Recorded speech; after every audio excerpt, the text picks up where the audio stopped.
Aga po mga kay-rides, aga po pamilyar po ni sa indong lugar na iniyo, mapamanihan na po kita. Kaya po, abangan po nindo kung saan ta po niyo ilalagi ng 200 pesos. Bali pasensya na po kamo, tayo lang po ang nakayanan ko 200 pesos. Sa mga gusto man po mag kumbaga share the blessings. Tatanggap po tayo para mas marami pa po tayo mapamanihan.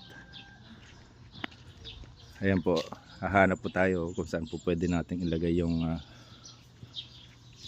200 pesos. Bali pwede na rin po ito pambili ng bigas or pang ulam.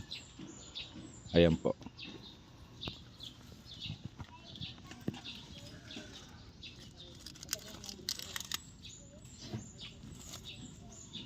Ayan po, paunahan na lang po. Yan ang mga palatandaan. Nandyan yung barangay hall.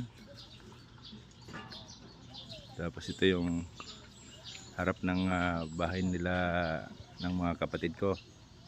Tapos kay Auntie Karing na bahay. Yan o, may San Roque signage.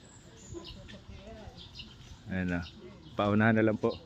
Tapos ito pa po, may palatandaan pag may makita po kayong pogi. Gwapo. Gwapo. Ayan na. Ha? May? Ayan. O yan o. Pag may nakita kayong pogi, malapit lang dito yan. O, sige, paunahan na lang po. Salamat po.